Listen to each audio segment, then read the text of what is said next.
up, guys? Team Step West. Exciting little interview. Get to know tonight. We got Alex. Alex, how's it going? Pretty good, man. Awesome. So obviously the board of director election is coming up for the PDGA. So we have one of your candidates with us. We got Dion Arlyn. Hey guys, thanks for having me. Absolutely. Thanks for joining us. I think it's, people don't really realize how much impact the board of directors has for the PDGA and really how important these elections are in shaping the future of the disc golf, especially with the PDGA. So our first question, what can you tell us what the PDGA Board of Directors does? What kind of decisions are they making and what kind of impact do they have on disc golf? Yeah, absolutely. So this would be my first turn applying for candidacy for the PDGA Board of Directors. I had to do some research myself. I'm at a point in my life where I would love to be relevant within the sport and help continue to shape and grow it, since I know, we all love it. So I had to do the research myself, and this is available to anybody, any PDGA member to look up, which is the meeting minutes that are posted every month from the teleconferences for the Board of Director meetings. As a whole, Board of Directors simply provides oversight, right? Insight, governance, helps make decisions, help plans and set strategic directions for the organization.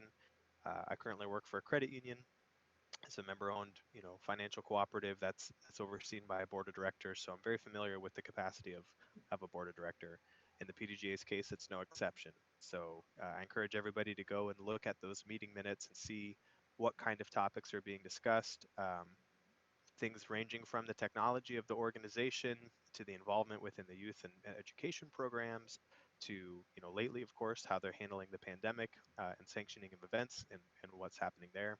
So pretty decent amount of time is spent within the PDGA and working with its board of directors and reviewing those issues and coming to those decisions. Yeah, that's really interesting. I didn't know those minutes were available online, so we'll probably link that in the description below. But now that we kind of know what it is that they do, and obviously you're applying and you're running for it, what is it that you're interested in bringing to the board of directors that maybe hasn't been seen before, or you're really interested in really bulking up with your involvement? Absolutely. So in the candidate video that I posted, and I hope everybody has the opportunity to go on the website and look at those videos. I watched them. I thought it was fantastic. I'm one of 16 candidates, and everybody seemed very enthusiastic and qualified. So there's no losers here. But what I particularly bring to the table that I think is maybe unique amongst the candidates is I have in my professional role, I work in a department called Digital Experience and Innovation. And the goal in the financial world would be to have relevant user experiences for the financial transactions and banking. So how do you take care of your finances? How do you do that when you physically can't go to the branch in today's environment? And what that would mean to me within the PDGA context is how do we provide value to our members in a digital way, right? So if I'm competing, that's the primary source of value of being a PDGA member. It truly always has been.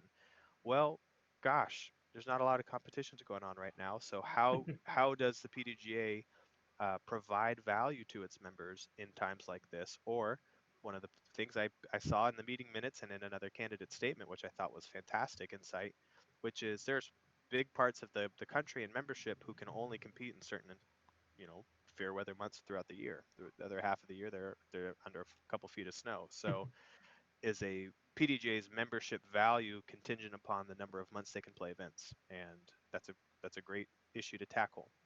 I would say that enhancing the digital experience of the PDGA website or any of the partnerships that it has with UDisc or any other mobile apps or mobile app development would provide further value. And that's 24/7 online access value. So that's an area that I'm hoping to increase, participation in and move forward so that people who aren't members can engage on the website in meaningful ways. People who are members have additional value provided to them.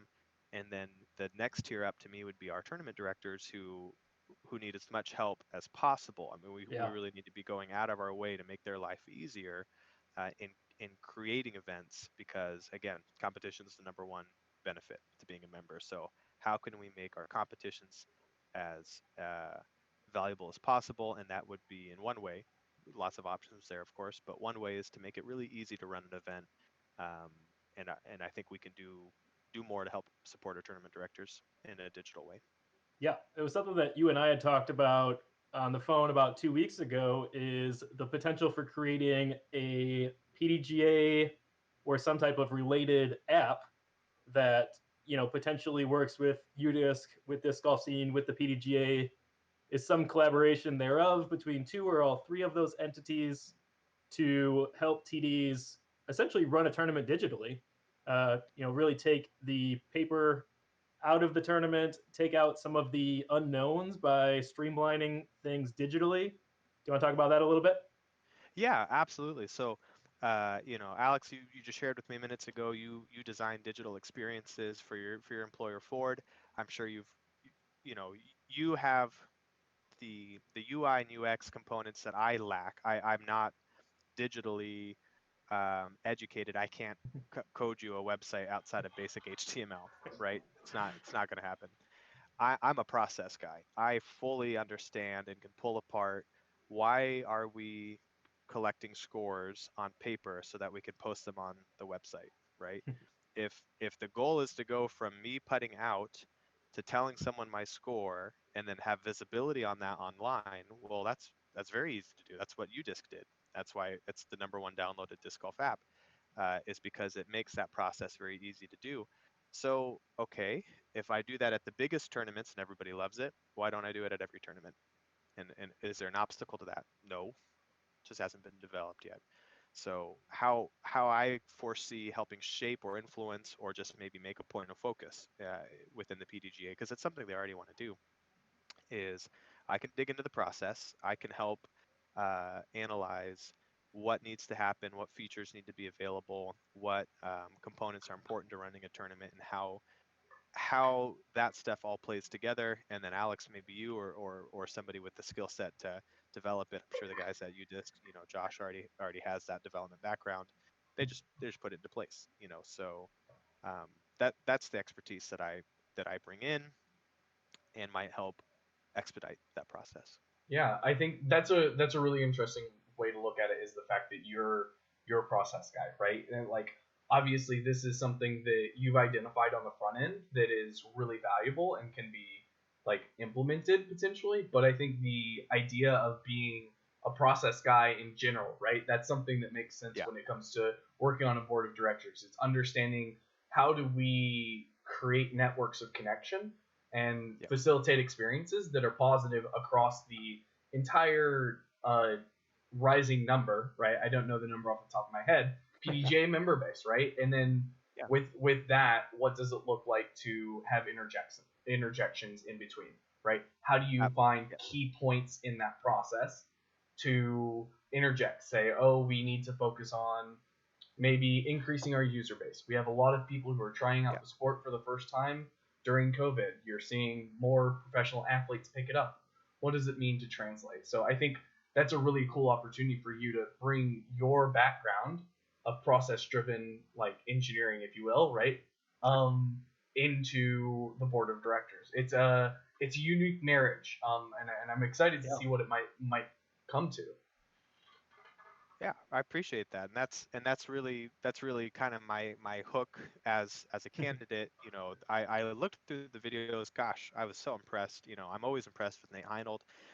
He has a track record of getting stuff done, right? Yeah. So that's really impressive. I saw the years of both professional experience and disc golf experience on all those candidates, and like I said, and we have incredible strong talent pool. I would be willing to take on that work and help move the needle even if I weren't a board of director. I think the official title is nice, and I'm willing to be committed to that, but Yeah. it's something I'm passionate about either way. So I think we can all expect to see this get developed in the near future. The flip side of my process life is my product life, and the PDGA offers a product to everybody, right? It's competitively sanctioned disc golf with rules and platforms to engage and have fun. So those connections that you were just describing, Alex, are super meaningful in that if I'm a kid and I see a disc golf basket in the park, where do I go from there? Right? What's the path to take me from someone who thinks that looks cool to playing it regularly to wants to compete or not wants doesn't want to compete? That's fine too. But then also wants to belong to this membership, and then I am a member, right? So that chain of events is really disparate right now. There's millions of people who know what disc golf is, and there's 50,000 active members in the PDGA. Yeah. Something's not right. That's too big of a gap. And we need to do a better job of converting that population into membership. Um, and of course, we all know why. More members means more revenue, which means more opportunities, which means more development. So the things that all of us diehard fans want become more achievable because we have more resources to put towards them and more visibility within it. Obviously, look at the explosion of disc golf from the YouTube era, right? That's the number one thing to move disc golf forward and ever. So clearly they're onto something, which is I don't have to um, even have a disc golf course next to me to be a fan of disc golf now. I can just go on YouTube and stumble across something and be wowed by it and want to participate in it in some way. I'll give you a perfect example. You guys know what classic Tetris is, right? Just the original Tetris game. Yeah. Okay, I've never played it.